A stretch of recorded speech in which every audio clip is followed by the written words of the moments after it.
Oi, meu nome é Lívia Peixoto, eu sou da página ECG Cardio e eu vou falar um pouquinho sobre a nefropatia diabética. Bom, a gente sabe que a nefropatia diabética ela é uma glomerulopatia e é a principal causa de insuficiência renal crônica no mundo, né? E pacientes com 10 anos de evolução, de 20 a 40% dos pacientes em 10 anos de evolução tendem a evoluir para rins terminais. Então, é um assunto bastante importante para ser falado. Antes da gente falar da nefropatia diabética, a gente precisa entender que existe a pesquisa de lesão glomerular do paciente com diabetes para que a gente saiba identificar quando que ele está já com a nefropatia diabética. O paciente com diabetes do tipo 1, a gente sabe que é muito mais fácil a gente conseguir precisar o início da doença para esses pacientes. Então, quando o diagnóstico da diabetes do tipo 1 é feito, a gente tem uma margem de 5 anos para esperar para iniciar a procurar a lesão glomerular desses pacientes. E a partir daí, a gente vai realizar essa pesquisa anualmente. Como que é feita a pesquisa, né, para a gente saber se tem lesão glomerular nos pacientes com diabetes?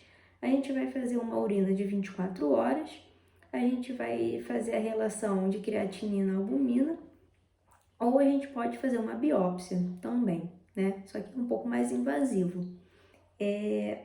No caso do diabetes tipo 2, os exames são os mesmos, só que o que vai mudar é o tempo em que a gente vai começar essa investigação.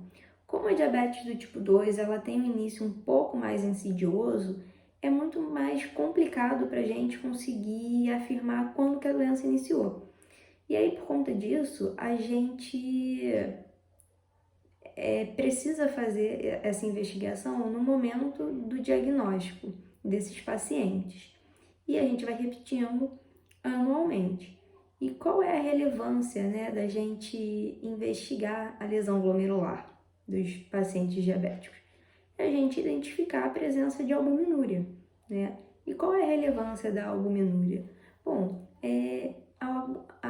o paciente da gente, né, a gente tem albumina e conforme os rins vão perdendo a sua capacidade, a gente vai perdendo a albumina pela urina, né? Isso significa que tem alguma falência de certo grau renal.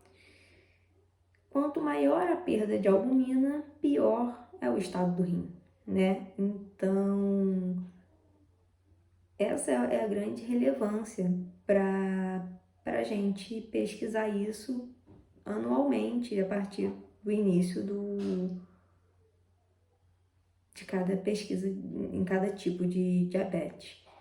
Então, assim, a gente sabe que a nefropatia diabética ela é dividida em 4 fases, de acordo com o grau de albuminúria desses pacientes. E a relevância disso é justamente a gente conseguir adequar o tratamento para cada fase desse paciente, sempre objetivando evitar a evolução para o rim terminal, que é o pior de todos. Então, assim, na fase 1, a gente vai ter uma hiperfiltração glomerular, uma hipertrofia glomerular, essa perda seletiva da membrana basal, mas a gente ainda consegue fazer um controle através somente da glicemia, visando uma hemoglobina glicada menor de 7, e se a gente manter isso, a gente pode conseguir evitar a evolução para as outras fases. Quando a gente pega a fase 2, né, que é a fase já da microalbuminúria, a gente já entende que é uma fase moderada da doença. Então, a gente não pode fazer só o controle glicêmico, a gente precisa entrar com uma medida farmacológica para evitar a macroalbuminúria, tentar controlar mais a proteinúria desses pacientes, e a gente faz isso muito bem, ou com IECA ou com BRA, né? E quando a gente vai vendo a evolução da doença para macroalbuminúria, que é a fase 3, geralmente nessa fase o paciente ele apresenta manifestações como hipertensão, como edema, até mesmo a retinopatia. Então, a gente precisa acrescentar nessa fase a fundoscopia para esses pacientes, é extremamente importante. A gente não pode deixar de fazer a fundoscopia, ver como que está o controle pressórico desses pacientes, porque o objetivo do tratamento, além de fazer tudo que a gente já fez na fase 1 e na fase 2, é a gente controlar essa pressão para níveis menores de 130 por 80 milímetros de mercúrio. E quando a gente vê já a fase avançada, né, que é a fase 4, que é uma fase de insuficiência renal declarada, a gente sempre a gente vai ver como que está a taxa de filtração glomerular, como que estão os níveis de creatinina, para ver se somente essas medidas são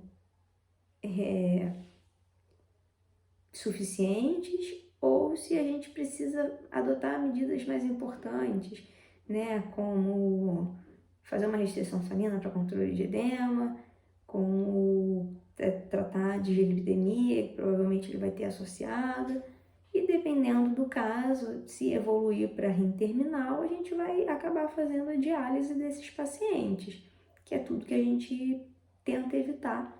Então, quanto antes a gente conseguir diagnosticar uma lesão glomerular nesses pacientes, é melhor para a gente conseguir evitar a evolução para os rins terminais, que é o que tende a acontecer se a gente não fazer nada. E para concluir, assim, só falando um adendo, que a gente tem um padrão de biópsia, que um é mais específico e o outro é um pouco mais comum, né? O padrão mais específico é o padrão focal, que é a glomerulosclerose de Kimmel-Wilson, e o padrão mais comum é a glomerulosclerose difusa. Muito obrigada!